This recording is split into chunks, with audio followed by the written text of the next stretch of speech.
You are watching Sorainen Public Procurement Academy. Stay tuned.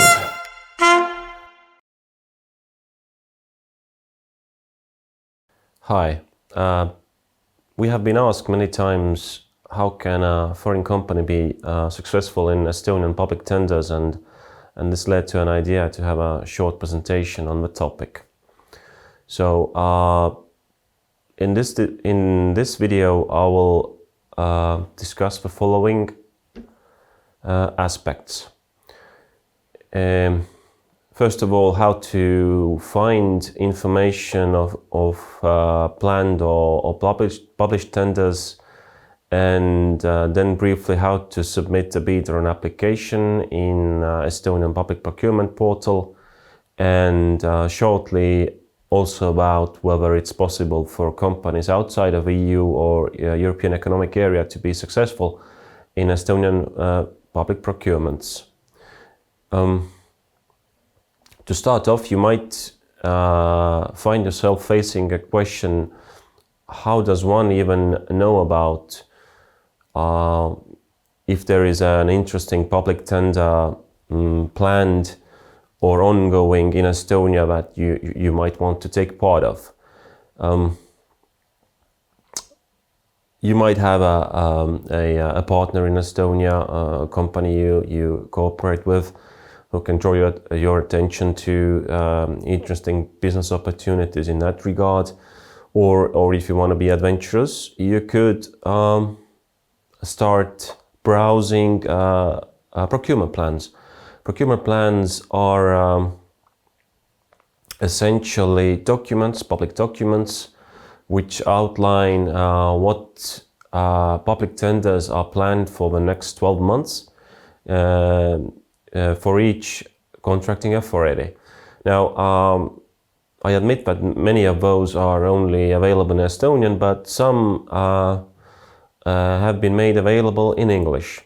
For example, the Center of Defense Investment, who is the largest defense procurer in Estonia, who handles public procurement in the hundreds of millions, maybe in billions even, publishes a procurement plan also in English, and then there's a link available on the slide, and from there you can see what's going to be procured, when it's going to be procured, and sometimes even what's the estimated value of a procurement. So you might, if you see something that would interest you, you might mark it down in your calendars and see whether the procurement has been published or what's the progress there. Also, one way of finding out about business opportunities in Estonia is market consultations. These are usually carried out before a public tender is initiated. In many cases, if the contract value is large or it's very specific, Estonian contracting authorities might approach foreign companies directly and ask whether they want to take part in a public in a market consultation. And it always helps to browse even web pages of, let's say, Estonia's biggest contracting authorities. And it's also possible to publish a notice in TED or the Estonian Public Procurement Register of a public market consultation. And for example, you might always contact a legal advisor you have in Estonia who might look for business opportunities of that kind and relay them back to you. So there are many ways to know about these kinds of opportunities. So if you are past that stage and you are searching for or looking for a specific business opportunity in Estonian public tenders, then there are two ways of approaching it. If the estimated value of a possible contract is larger than the European threshold, the contract notice of a planned procurement is published in in Tender's European Daily called TED shortly. And there's a link for the TED also available on the slide.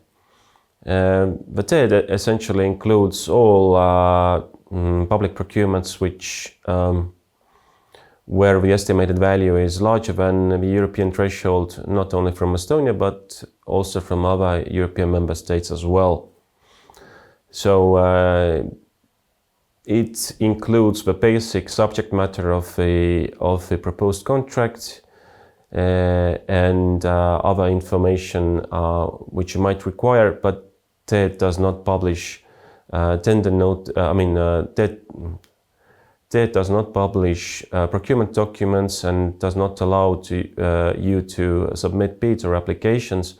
It's just a possibility to know what's on the market. So if you want to go into more specifics, then Estonian public tenders and the tender notices are published in the Estonian Public Procurement Register, which is available also on the link displayed in that slide as well. The register is partially available in English, fully in Estonian, but it includes videos and materials in English, which can help you to navigate the system and register yourself and submit a bid and submit an application if you need to. So there's a plethora of materials available which can help you. The register is used for all sorts of contract notices, starting from relatively low value of 30,000 euros up to contracts worth hundreds of millions. So there's everything, there's something for everyone. And this is a picture how it looked like a couple of days ago. So this is essentially the front page of the register. You can see some basic information about Estonian public tenders here in the charts. And there's also a search field. For example, if you know the 6-digit procurement number already, you can insert that into the search field and it will lead you to the public tender that you're looking for. And this is the partially available English page here. If we talk about the basics in the register itself, then usually public tenders in Estonia have been concluded almost 100% electronically in Estonia for many, many years. And most of contracting authorities use the possibilities of the public procurement register fully, meaning that they carry out their procedure 100% in the register up to the conclusion of a contract. So in short, from the register you can find contract notices, tender documents, which are made available there. If you register yourself and you get verified in the register, then you will be sent notifications and alerts about the public tenders you might be interested in or you are taking part of. Most of the communication concerning a public tender is carried out through the register, so there is no emailing or phone calling or anything. You just send a message through the system and the contracting authority will answer your query or proposal through the system. You will submit bids or application fully electronically via the register, and also if the contracting authority reaches any decisions, you will be notified through the register as well. There are obviously a few exemptions where electronic information exchange is not required or not possible or not compulsory. For example, for non-essential communication, negotiations can be carried out outside of a register. For example, the old school way, you will sit down at a table and negotiate the contract. or negotiations might even be carried out in the register as well. And also contract management after the contract has been concluded is not something that's currently done in the registry as well. There are also some other slight exemptions. For example, if the public tender requires you to provide anything non-electronic, maybe a mock-up of something, and that can be provided physically to the contracting authority itself. But usually 95% of public tenders is just submitting and consulting with different electronic documents in the register. So no need to come to Tallinn or Tartu or generally to Estonia to provide any paper documents or anything.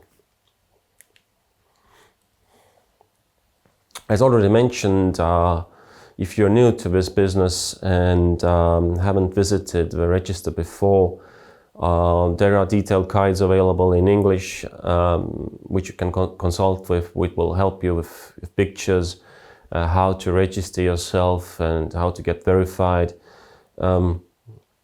If you let me backtrack, and there is no need to be registered in the portal if you just want to browse, for example, tenders and tender documents, because they are available for public for everyone. So you can just if you find some tender interesting, you don't probably need to register at first. You can, for example, look into the tender documents and see whether this is something you would be interested in bidding. To keep in mind that according to Estonian law, tender documents must be made available at least in Estonian. So if there's any other language version available, this is at the discretion of a contracting authority. For tenders that attract foreign bidders, contracting authorities are usually keen to provide tender documents also in English, but be wary of differences in language versions. Translations might not be perfect, and there is also usually a stipulation that in case of differences in language versions of tender documents, the Estonian version might prevail. So be very careful and try to verify the translations if you have the time for that. I would also suggest if you are looking into the possibility of bidding in reality in some Estonian public tenders, then familiarize yourself with the documents as soon as possible, because the deadlines for submitting tenders might be really short. The contracting authority might, for example, apply a minimum period, which might be 10 days, 20 days, 30 days, depending on the subject matter of the contract. So the sooner you start, the less problems you might have down the line when you are actually submitting your documents.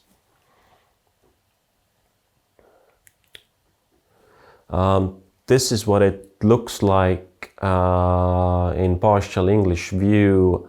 If you, for example, search for procurement documents, on the right you will see a list of documents which have been made available, and whether they are valid or not. In this slide, all the documents are valid because they haven't been, it's a fairly a new tender at this time when we film this video. So this is what it looks like in the view of a bidder, more or less, or a public view, let's say. So on the left you can navigate on the panel, but the Documents tab is one of the most important ones, where you can get the view of most of the documents. On the left there's also qualification criteria and etc. So just move around the tabs if you want to. There is also a training version of a register available. which you can use if you want to practice how to submit a bid. So this is a useful tool. Looks exactly as the register here, has the same functionalities. The tenders are not real, obviously, but you can play around there and see how to submit documents and submit bids and etc. So very useful tool for that as well. The public procurement register requires you to register yourself and get verified. This allows you, in addition of submitting bids and applications, also to receive notices and alerts and decisions in a public tender. Registration is done electronically, so you don't need to provide any paper documents or any other kind of documents for that matter. And usually it's a fairly painless procedure. It might take a day or two to get verified, because the people running the register will probably look at the submitted data and just have to push a button that you are verified. So I haven't heard any problems on verification. So if you are being serious about taking part in Estonian public tenders, you might just, register yourself, get verified, and see where it takes you. One important bit is also managing your account. The register allows you to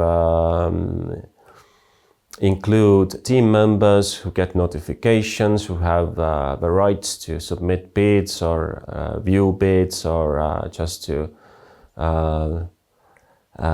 do other important things there, receive notices and etc. So you can, for example, assign different teams or different people for different tenders if you have many there.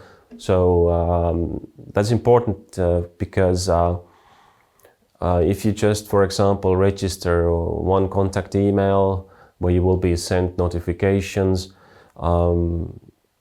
you might go on a vacation, or the person who's registered and whose email is used might leave the company, and then the emails will be sent. The notifications will be sent to email addresses that no longer exist. So it's advisable to have there a number of people who will receive those alerts.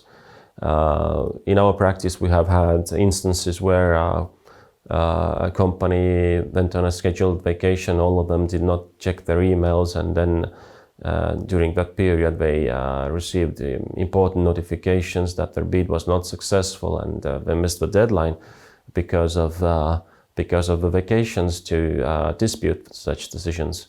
So that's why it's important to duplicate the people who receive alerts and notifications. But this is quite intuitive there, so very easy to do it.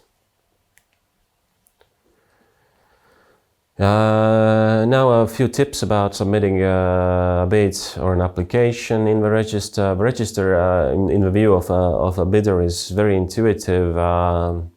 You can drag and drop documents into the required fields.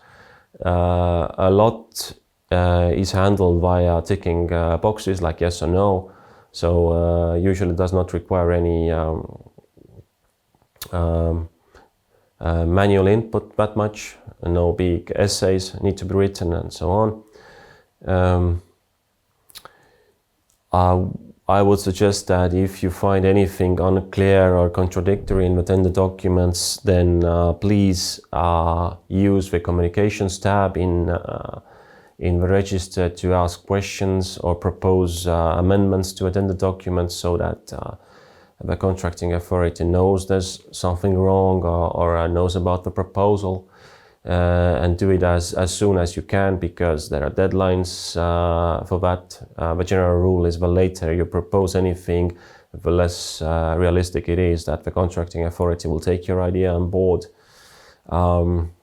Start preparing your bid and bid documents as soon as you can, because it's technically not possible to submit anything after the bid or application submission deadline. And I would suggest not leaving it to the last minute, because uploading documents might take time depending on the connection speed you have. There have been instances where people have missed the deadline because they started uploading documents too late. And if you start uploading documents too late into the register, you might not have enough time to verify where everything went through. If you ever made mistakes in any of those documents, and etc. There have been cases where the bidders have left submission like that late that they can't verify that everything has been submitted, and so on. So this is important. Save your progress. There's a button of saving, because saving is important. But because if you leave the register idle, they will log you out at some point, and then you might lose some of your progress. Also check whether, for example, if you submit a question or a proposal to the contracting authority, whether it really went through. There have been instances where people have been logged out of a register, but they were timed out, but they have not noticed, and then they have failed to submit questions, but they think they had. So just double check. It doesn't take that much time, but it gives you peace of mind. Submit everything that's been asked for. This is something where the register will help you. You will see when you start submitting bids different fields, and if they're marked green with a green tab there, it indicates that you have at least entered all the documents that have been required. So if something is missing, the register will tell you about that this field has been left untouched. And you need to submit something. The register does not verify what you essentially submitted, but it shows you if there is any essential field that has been left uncompleted. Please submit everything in the correct format and language. Usually, the contracting authorities state that they will accept the most popular format of documents, PDFs, Word documents, or etc., which can be easily opened with household applications that the contracting authorities have. For example, we submit, when we take part in public tenders as a law firm, we usually format all the documents into PDF format, which can be formatted and then submit them. There are also many cases where the contracting authority will say, for example, that please submit all the data in the register input forms. So sometimes you don't even have to upload anything, and can only submit forms already foreseen in the register. And please do everything in the correct language. If documents are required in Estonian, try to arrange an Estonian translation, because if you don't, the contracting authority might tell that your bid is unsuitable and you will get a negative decision because of language concerns. But usually it is indicated in the tender documents that if you provide any documents in foreign language, please have at least a translation ready, and the translation does not have to be a notarial or anything fancy. You might get away with quite rudimentary translations if they are correct and include all the data that's required. Interesting obstacle that might give you headache is the question whether you have to sign the documents. Estonian contracting authorities are quite smart in a sense that if they expect foreign bidders to take part in a public tender, they might not say anything about signing of any documents, because Estonian public procurement law does not require the tenders to be signed at all. There's a functionality in the register which allows signing if you have a possibility to use the Estonian electronic signature. But if you cannot use the Estonian public signature format, then usually the contracting authorities accept what you have. The most important bit there is that documents can be opened and read by the contracting authority, and usually any problems with signing are treated as formal mistakes and probably don't lead to negative decisions. But if you have the opportunity to sign, and if the contracting authority requires you to sign documents, then please do, just to keep yourself safe. One thing that might be foreign to bidders from other countries, especially outside of the EU, is the European Single Procurement Document, or the ESPD, or as it's called in Estonian, the Procurement Passport. Unlike many other countries, Estonia has integrated the ESPD into the register as essentially a format where you can fill in all the blanks. You don't need to upload the ESPD in any format, so you just more or less put yes and no and your information about yourself there. Also, you can manually input data, for example, on your turnover if it's required, previous experience and contracts showing previous experience into the ESPD. And the ESPD is compulsory for most Estonian tenders, so it's usually the first thing you start with when you begin submitting a bid or a procedure. You will fill in all the blanks there with your information, etc. It's not compulsory usually in small value tenders, but still contracting authorities use them because they allow the contracting authorities to do away with their own all sorts of verification forms and so on. And one thing to keep in mind is the directives in the European Union, and also the Estonian public procurement law requires you to submit the ESPD also for joint bidders and companies or persons you rely on in the tender procedure and etc. So don't forget that. But if you have, a consortia, it doesn't really help if you provide an ESPD about yourself, but it has to be about your partners as well. One thing that's great about Estonian public procurement is that usually a procedure is used where only the winner has to provide evidence on their qualifications. For example, if the contracting authority starts asking questions at the end of the tender procedure, please provide, for example, copies of contracts or something like that, or your financial info, then it might be a sign that you will be successful, because they start verifying you as the preliminary successful bidder. One tip here is where foreign bidders might be in error and it can lead to very negative outcomes is do not submit conditional bids. If you do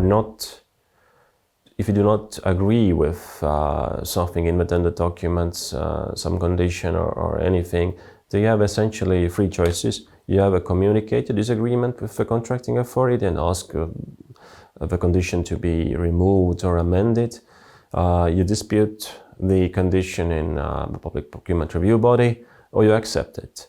There is no point in handing in a bid that's conditional, that includes comments that we will not do this and we will not do that, and etc. As this kind of a bid will be usually considered as a conditional bid, and according to the law, conditional bids must be rejected. There's always an exemption here in case of negotiated procedures which allow for negotiations, as the name says. You might make proposals, for example, if a contracting authority has required you to indicate what do you want to negotiate. So if there is a negotiated procedure, you can submit something that might look a bit like a conditional bid, but due to the specifics of a negotiated procedure, if you formulate them as proposals for negotiations, and in that case you are probably safe. But never do this in an open procedure or any procedure where negotiations are not allowed. Communicate with the contracting authority via the register. Usually contracting authorities do not provide any phone numbers, contact details of persons you need to email. There is a specific tab in the register called Information Exchange. And from there you can see the questions and answers. The answers are always made public, but you can choose whether a question will be public or not. And in any case, do not leave your comments or proposals late, as already indicated before. So if you are a company outside of the European Union or the European Economic Area, maybe from a country but it's not even a member of a World Trade Organization's GPA agreement, which is important, and you might ask yourself questions, do I have any business in Estonian public tenders? We have good news for you. Essentially, you might encounter some restrictions, but usually they are spelled out clearly in the tender documents. For example, that the bidders have to be from the EU, EEA or WTO member countries, but there are usually no such kind of restrictions in Estonian public tenders. So you might even get away from any restrictions as a bidder from a third country. But it depends on the subject matter of contract and whether there are any security risks that the contracting authority foresees in the tender or not. Also be wary of international or national sanctions. They might apply to certain regions. So if you had, for example, plans to provide goods or services which are from a region that's sanctioned, then these will not be accepted and you will be thrown out of a procedure. But generally speaking, third country bidders are very welcome in Estonian public procurement as well. In the next video, a colleague of mine, Kadri Härginen, will speak about what happens after you have submitted the bid. So this was first part of our two video series on entering the Estonian public tender market, and stay tuned.